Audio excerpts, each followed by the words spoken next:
Siya si Dondi, pinakamatalo kong kaibigan. Magkapareho kami ng birthday, magkalapit bahay lang kami, at magkaklase pa. Kaya sa araw-araw, lagi kaming magkasama ni Dondi. Kaya nga lang sobrang hilig mo sa laro. At minsan, mas gusto pa niya maglaro kaysa sa mag-aral. Pero, alam niyo ba, bigla na lang nag-ibang lahat para kay Dondi. O, nakahanap ka na ba? Hindi pa nga, Noli.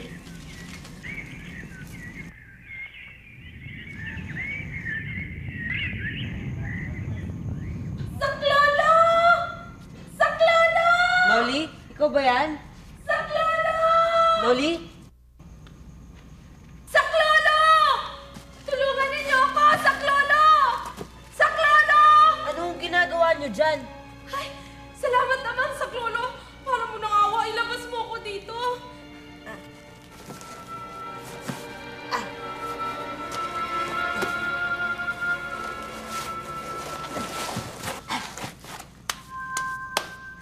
Halika, dito ako sa kamay ko. Oh, talon!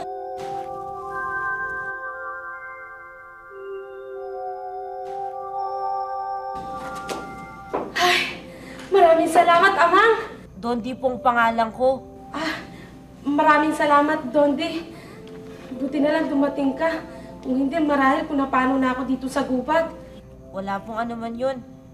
Sino po ba kayo? Ba't ganyan ang ayos nyo?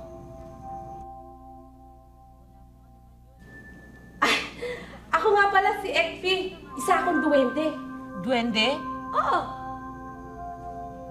Eh, dito po ba kayo nakatira sa gubat? Ay, hindi. May sarili akong daigdig. Anong ginagawa nyo dito? Kasi kailangan kumuha ako ng balahibo ng usa. Bigla kasing lumindol, nahulog ako doon. Buti na lang dumating ka. Eh, wala pong ano man yun. Sige ho, alis na ako Dondi, sandali lang. Oh, bakit po? Dondi, dahil sa iniligtas mo ko, utang na loob ko sa iyo ang buhay ko. At itong perlas na ibibigay ko sa iyo ay sukli ng kagandahan loob na ipinakita mo sa akin. Buksan mo ang palad mo. Uy, ang gandang perlas nito At kung kailangan mo ang tulong ko, haplusin mo lang ang perlas na yan at dadating ako.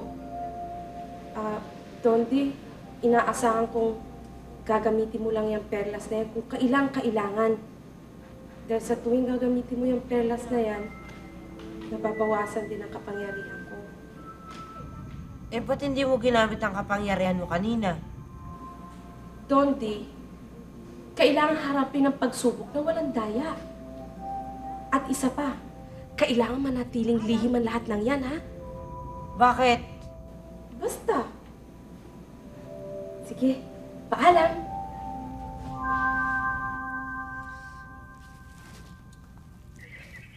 Ipang, wala naman ako nahuling gagamba. Dito ko nalalagay ito.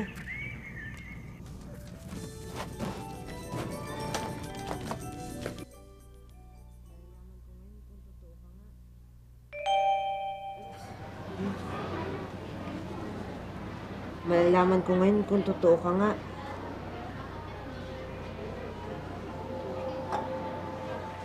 Oh, ang bilis mo naman. Tulad nga ng sinabi ko, Eh, teka, magtago ka. Baka makita ka ni ma'am. Dondi, walang iba nakakakita sa akin kundi ikaw lang. Ano bang kailangan may paglilingkod ko? Eh, itong test namin hindi ko alam ang sagot. Tulungan mo naman ako. Masusunod.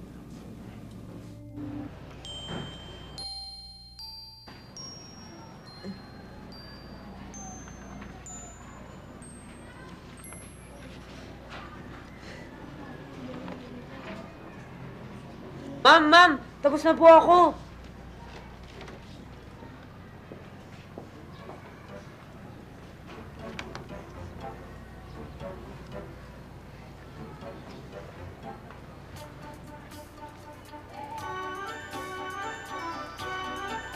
Okay, class? Meron akong bagong balita sa inyo. Iba na ang nakakuha ng pinakamataas na marka sa ating pagsusulit. At ito ay walang iba kung hindi si Don D. Reyes. Congratulations!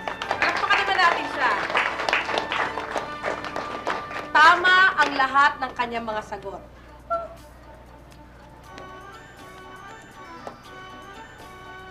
Sa susunod na buwan, malalaman natin kung sino sa inyo ang magiging kinatawan sa gagawing Science Quiz Bee. Ngayon, ang makakakuha ng tamang sagot sa lahat ng ating magiging pagsusulit ay siyang magiging karapat-dapat na kinatawanan. Kaya, lahat mga bata, mag-aral kayo ng maigi. Tularan niyo to si Dondi. At para naman sa mga hindi nakakuha ng perfect score, labas niyo natin. Pinahanga kami ni Dondi sa pinakita ng mataas na marka. At alam niyo ba, wala pang nakakalam kung paano na ginawa yon. At ang una, ay nasundan pa ng mas marami. Okay, class, dumating na ang ating pinakahihintay. Ngayon natin malalaman kung sino sa inyo ang makakasama sa ating Science Quiz Bee. At, batay sa resulta ng ating pagsusulit, dalawa ang lalaban. Walang iba ito kung hindi ang magkaibigan na si Dondi at si Nolly. Palakpakan natin sila. Ano kayong dalawa? Ayan, Dondi, Nolly, mag-aaral kayong mabuti, ha? Kapag kayong nanalo sa ating paralan, kayo na rin mismo ang lalaban sa Inter-School Science Quiz Bee. O ano, paano? Aasa kami sa inyo. Sikapin po namin, ma'am. Di ba, Dondi? Opo, ma'am. Sige, thank you very much. Congratulations!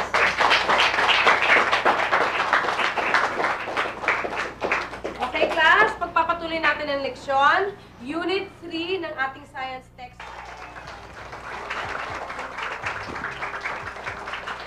Magandang araw sa inyong lahat. Yes, mga kaibigan, alam po nating lahat na kung sino man ang mananalo sa patimpalak natin ngayong araw na ito ay siyang magiging kinatawan ng paaralang ito sa ating Inter-School Science Quiz Bee. Unang tanong para 10 points. Anong uri ng solar cells ang ginagamit ng mga space satellites sa kanilang pagkuha ng energy mula sa araw? Go! Yes! Silicon solar cells. Very good! Silicon solar cells. Tumpak!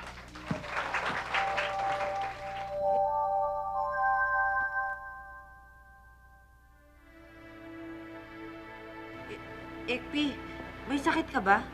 Bakit ganyan na itsura mo? Dondi, pinaalalahanan kita. Gagamitin mo lang ang perlas kung kailangan. Oo, Ekpi. Ngayon, kailangan ko. Kailangan mong sabihin sa akin yung mga sagot dun sa mga tanong. Okay ka lang, Dondi? Oo, sige. Sa susunod na tanong, 10 points. Anong dalawang bagay o chemicals ang pinagsasama para makabuo ng pagkain ang halaman? Go! Carbon dioxide at water o tubig. Carbon dioxide at water or tubig. Correct! Ngayon naman, sa susunod na tanong, 20 points. Anong landform ang nabubuo sa pagbabanggaan ng dalawang tectonic plates? Vulkan o volcano. Vulkan or volcano? Vulkan o volcano, correct!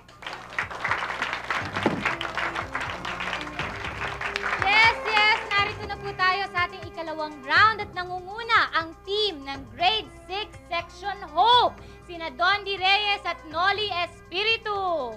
Ito ang paglipat o pagsalin ng pagkain mula sa isang organismo patungo sa iba pa. Yes! Food chain. Food chain, correct! Yan. Okay, para sa huling katanungan. Ito ay instrumento na panukat sa bilis o lakas ng hangin. Ano ang Ano tawag sagot sa dun? instrumento? Anemometer. Anemometer? Very good! Congratulations, Nolly and Dondi!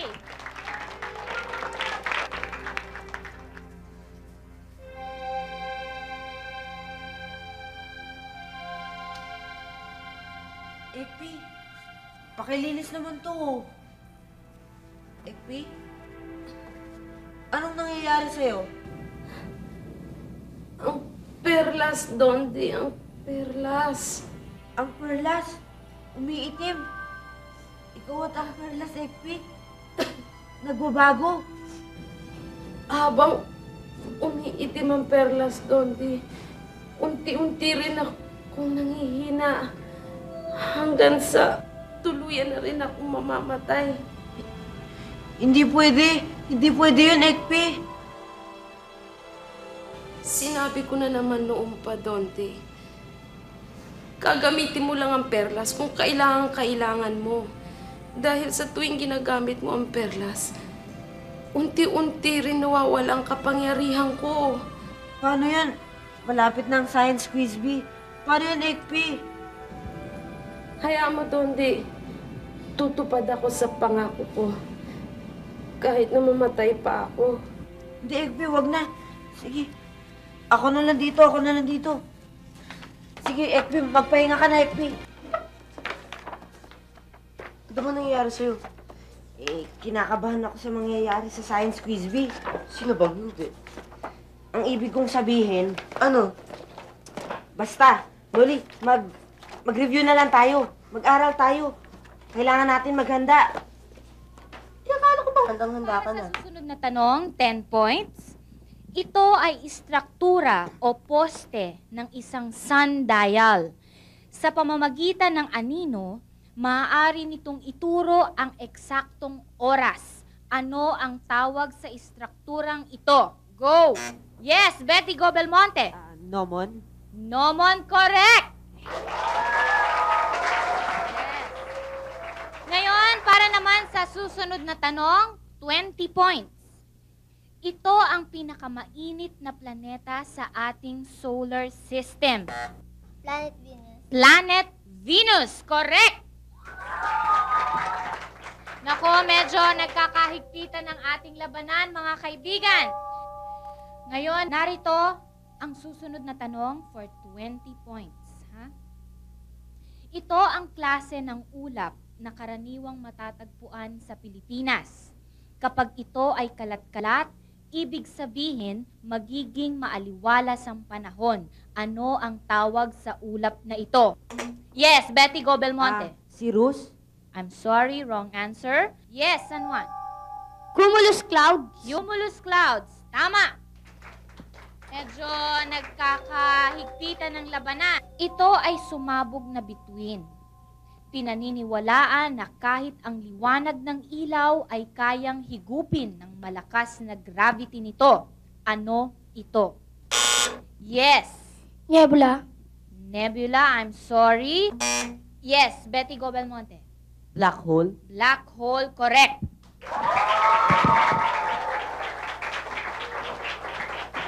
Dalawang tanong na lang, mga kaibigan. Malalaman na natin kung sino ang magiging kampyon ng ating Inter-School Science Quiz Bee. Una, sa dalawang tanong, gaano kabilis ang hangin sa bagyo kung ito ay signal number 4? Yes, St. Peter. 185 kilometers o higit pa. Very good. Correct. 185 kilometers o higit pa. Medyo masyadong mainit. 120 points ang St. Peter, 90 ang San Juan, 100 ang Betty Go Belmonte. Ito na ang huling tanong. Kung sino makakasagot, ay siyang tatanghaling kampyon. Good luck sa ating mga contestants. Ano ang 4 na yugto ng buhay ng bituin?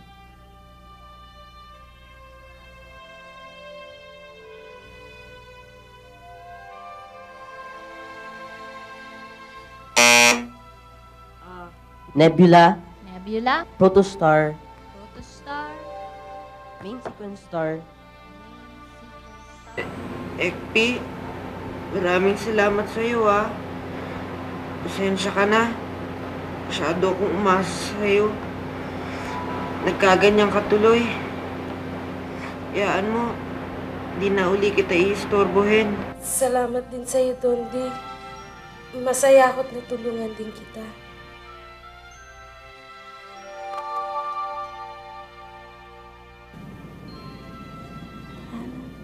Red Giant Star. Red Giant Star. Correct! Congratulations! Mga kaibigan, ang Nanalo tayo. pinangal na kampiyon, Nalo tayo. ang Betty Go Belmonte Nanalo tayo. Elementary School with Dondi Reyes and Noli Espiritu. Pagkatapos ng contest, saka palang sinabi sa akin ni Dondi ng tungkol kay Ekpi. Siyempre naman humanga ako sa aking kaibigan sa pinakita niya. Kahit alam niya na matatalo na kami, pinili pa rin niya na isoli kay Ekpi ang perlas. Hiraya